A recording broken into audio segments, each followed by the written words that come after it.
Hello everybody and welcome back to Rough Cut Woodworking.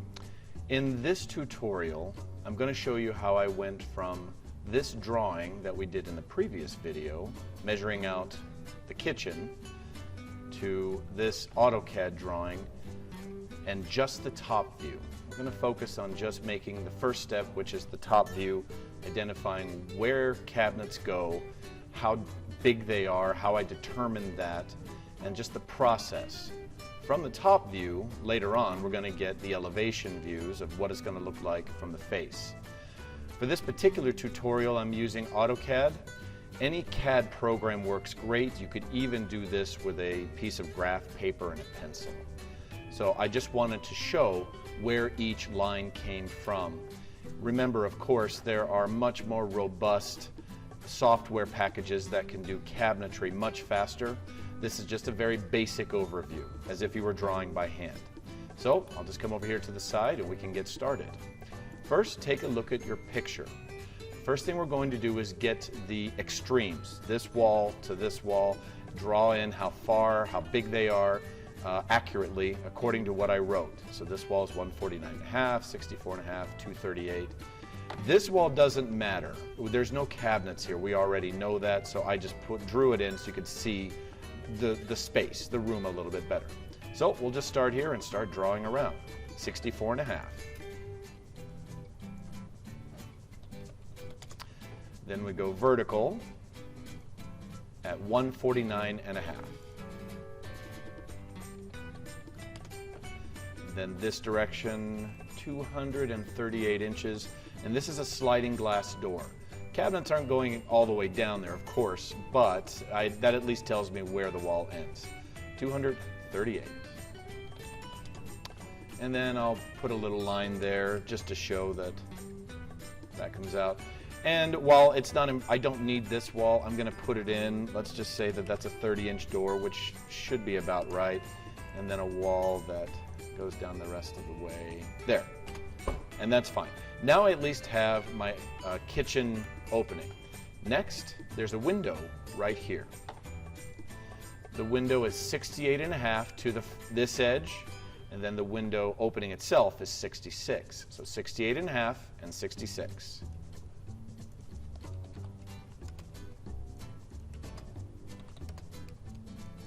Okay, so my window is right here. I'm just going to designate that with a rectangle. Great, and then I can delete those. I'm just going to move this up a little bit just to show there. There's a window there. And as far as structure, that's about it. But the other things that I need to identify are the plumbing, the outlets and gas line for the stove, and of course the water line for the refrigerator. So we'll put those in, and I just want to designate that with some kind of a line sticking out, so I know that's where it is. So at 68 inches from this wall is my outlet.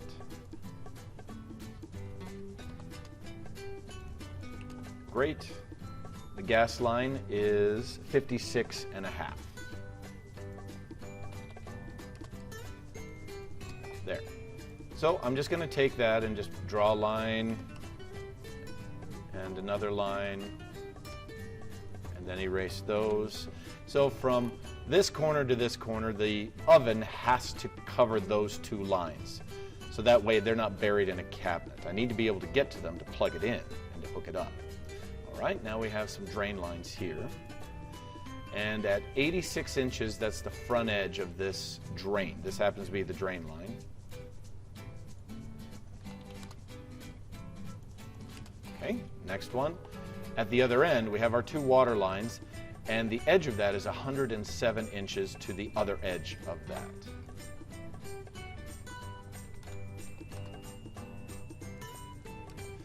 Now I also know that there is an outlet here for the garbage disposal that should be here. I have it drawn outside, but I know that it's within these two lines. So the cabinet for the sink must cover those two. So we just go back and do the same thing, and I just put some kind of a line there, and then delete that, and there. Now I know my cabinet has to cover from there to there. Same thing as the oven. Next one is the refrigerator. And the water line it's a big box. Actually, it's 6 or 7 inches wide. And so it's from 156 to 163 from this wall. So 156. And then 163. That's the water line, the water outlet for the ice maker right there. And I know the outlet, if I look back at the picture, is a little bit off from it, okay, just a few inches. So as long as the fridge extends out, which it should, I would like to come as far out here as possible. It'll cover the outlet, no problem. So we'll just put 2 more lines there, and then we can erase that. Good, now that we've established the actual footprint of the kitchen, if I was looking down from the top onto it, this is it. We've just put in everything that we need. Now we're going to get into some standard dimensions, some standard sizes of cabinets for cabinet making. So base cabinets from the top down, from the back of the wall to the front of the cabinet, is 24 inches. So I simply put 24 inches and just bring these out. That's where my cabinets are going. I know a fridge is down here, the oven's there, the sink is there, and so forth. We always start with things that we need that can't move, that must be established. And in our case, I always like to start in the corner. That cabinet can't move. It goes in the corner and it can't go either direction regardless. My corner cabinets are 3 feet out. You can do an L shape or you can do a 45 front. Let me show you both. Okay, and I can just delete all of these. There is an L-shaped cabinet at 36 inches and 2 feet out. You can do a bifold door there.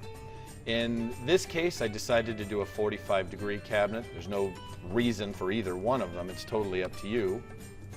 And I'll just delete those 2, and then there's my 45. That is established. These cabinets, of course, can be bigger or smaller, but 36 is a very, very standard size for these.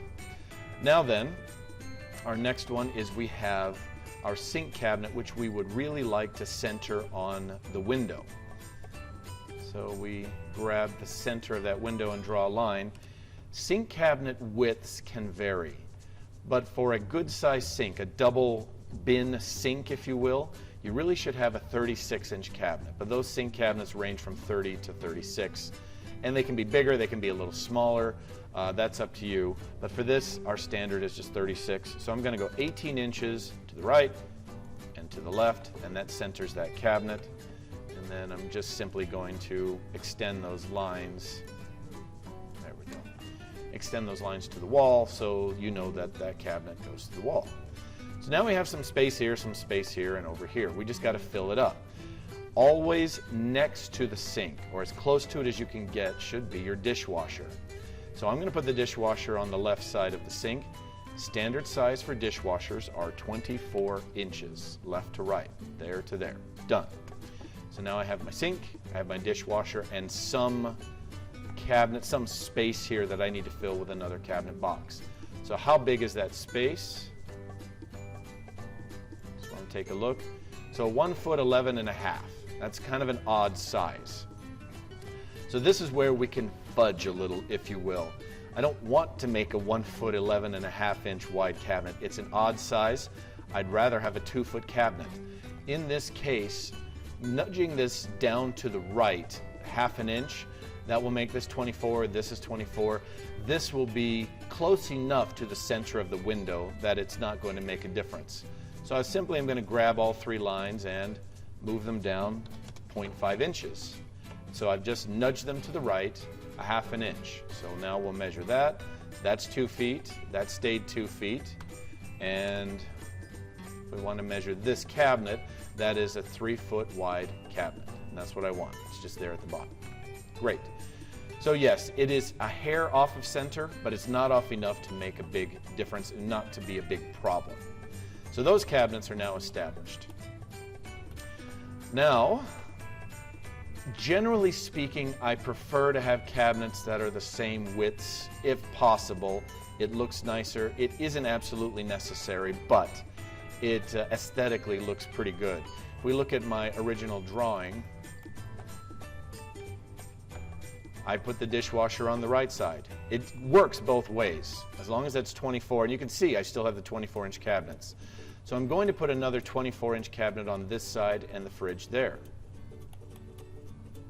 So we just do another 24 inches down, and I'm still well within, well away from this water line, and then we can put a refrigerator.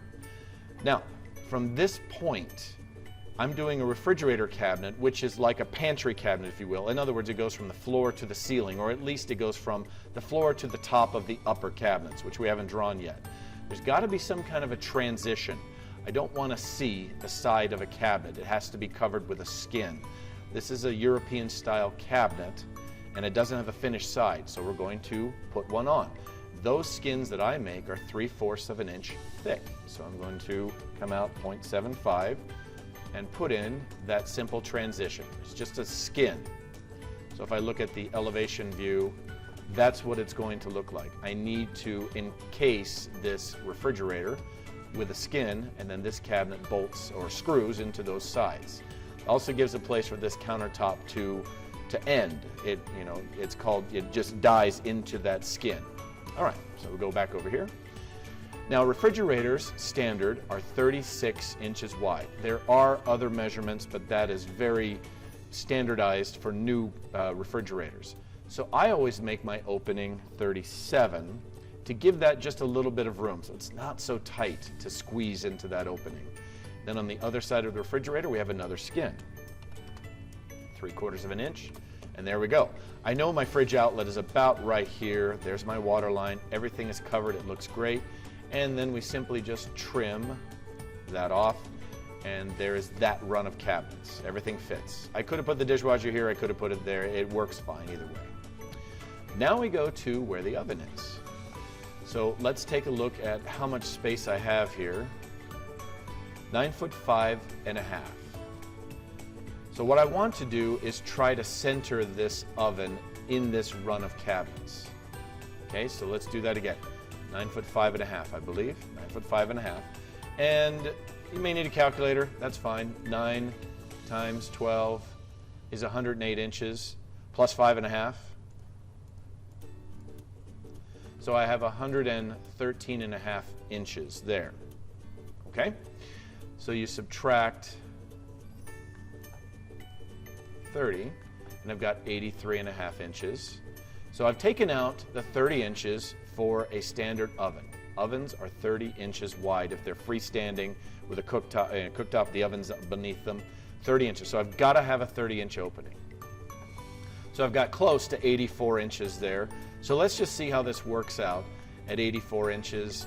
If I divide that in half, so I've got half of that here and half of that there, it's almost 42. Now right now I'm just going ballpark here. So let's just go here, 42 inches, comes to there, then I do it again at 30 for my oven, and then 42 inches again, and we get closer and go, okay, that's a little bit too big. Great, that's fine. Now I at least have something to work on. So if I go back, let's just delete that, maybe 41 inches, then we go 30 for my oven, and then the same 41, so it's the same. That looks a little bit better. It fits, but I've got this gap left. Is that good or bad? Now, I could make these a little bit bigger to fit perfectly to the wall, but the problem with that is the wall may not be straight. This wall may not be straight. This wall, it could be, out of plumb as well. So whenever you're having cabinets come into a wall, you must have a filler strip. Fillers range from 1 inch wide to maybe 3 or even 4. Any bigger than that, you start wasting space. This particular filler is 1.5 inches. I love it. It's 1.5 inches. That's what I want. That gives me enough. If the wall is out of square, that will allow me to lessen this filler a little so that I keep my 30 inches that I absolutely must have for my oven to fit. If my oven doesn't fit, you're going to have to remake some cabinets because the oven's got to go in there. All right, so I like that. Now, having a 41.5 or so inch cabinet, 41-inch cabinet here is huge. And I really like having drawers next to my oven for utensils, for hot pads, for whatever. So I want a bay of drawers, and having a 42-inch drawer, it's too big. So all I'm going to do is divide this distance in half. So again, we go back and take a look. That's 3'5", 36 plus 5 is 41 inches. 41 divided by 2 should be 20.5. So we're going to go 20.5 and do the same thing here because these cabinets are the same. That allows me to put a bay of drawers here, and then a standard set of cabinets on the ends. If we look back at what I did, that's exactly how I divided them up. On the elevation, you have 4 drawers and 4 drawers, and then 2 standard cabinets, and of course, a filler strip. Okay, let's come back here. So now I have my base cabinets pretty much established. Now I also know that there's an island. So let's go ahead and put that in.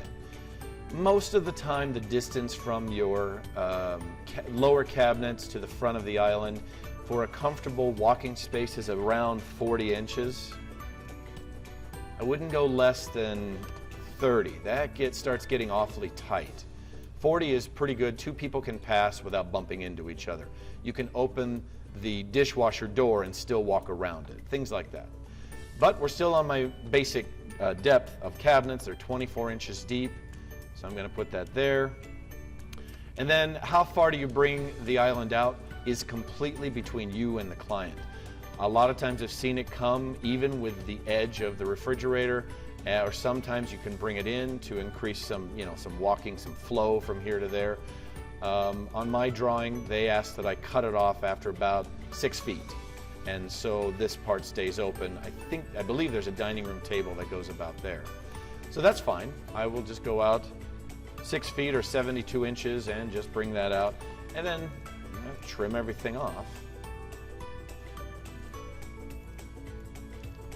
There we go. Countertops, a lot of times on these we'll have a bar, so I'll just extend that out 12 inches and then extend these right there. Now, of course, this isn't a cabinet. This is just an overhang. I just want to show distances so that the client can see how far away from this counter to this wall to center it. Remember, there are some lights up above. So simply with 6 feet, let's just make it simple. We'll do a couple of 24-inch wide cabinets. And of course, that one will be 24. And then we can trim this off. Great. These are my base cabinets for this kitchen. Now we're going to focus on the upper cabinets. Upper cabinets are 12 inches deep. So we'll go 12, and again, bring that out from that wall and that out from that wall. This corner cabinet we're going to start with, just like we did before. They are always 2 feet deep, and then again we have a 45 and 2 feet. So I'm just going to go out 24 inches more, and then just connect the lines here to there, and trim the rest away.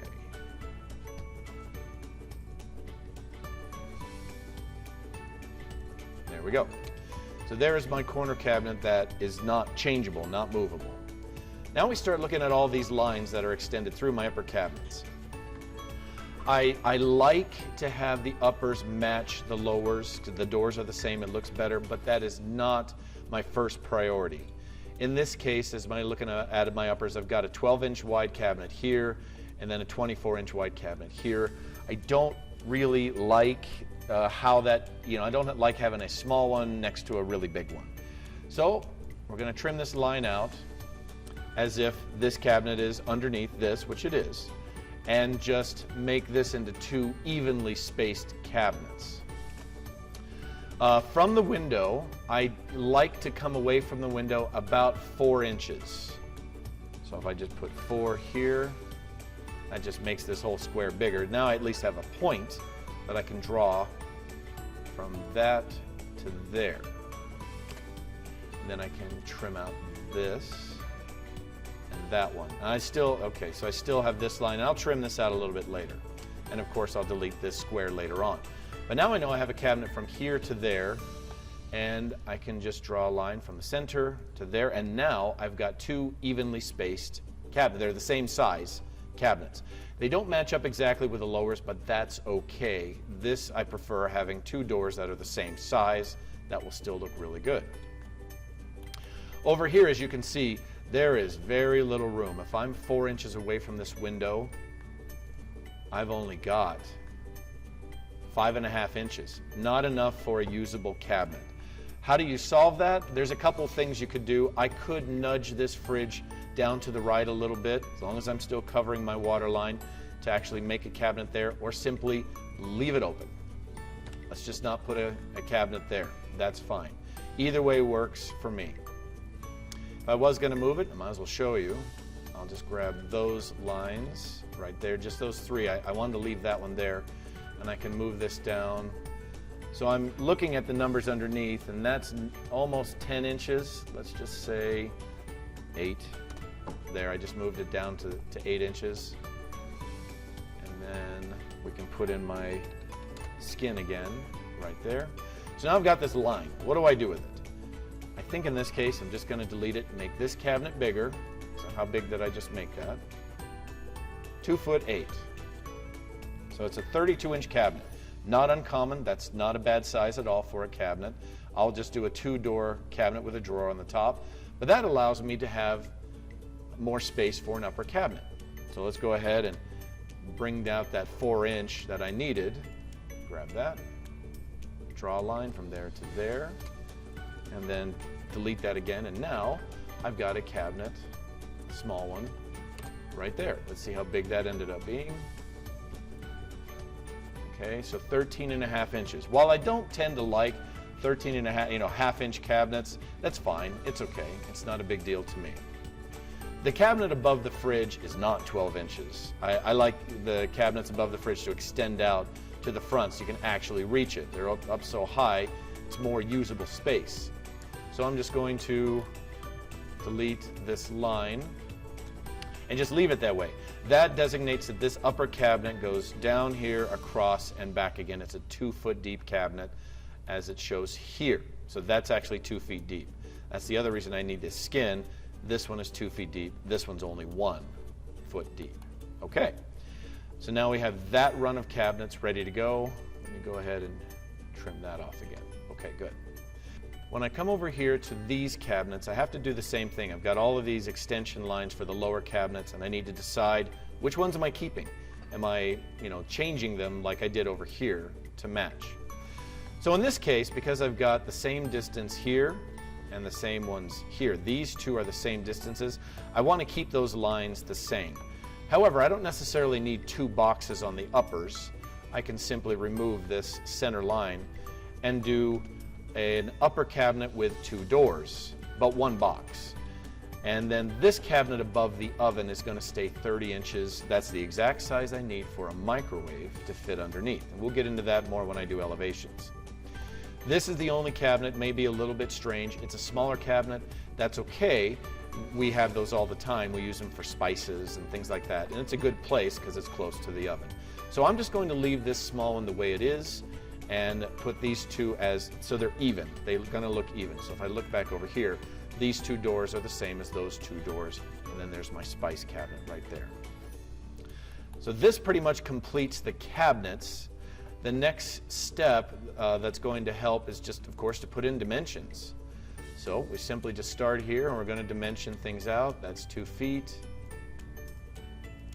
And then we just continue that run.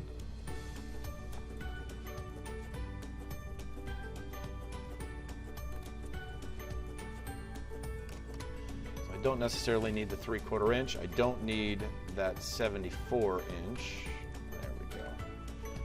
Because that span isn't going to matter to me because these cabinets will establish where these go. And so that's good. These are the same, and then we do the same dimensions on the other side.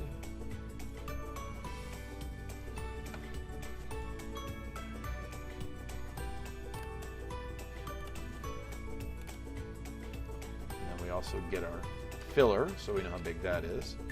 So those are the uppers, and now for the lower cabinets, we'll do the same thing just on the other side.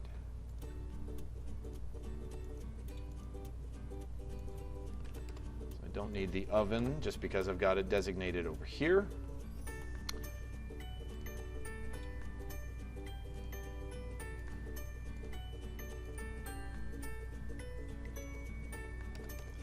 don't need the rest of the fridge because I've already got that measured. Good, so now I can do the island, and now I have a good working drawing for doing elevations.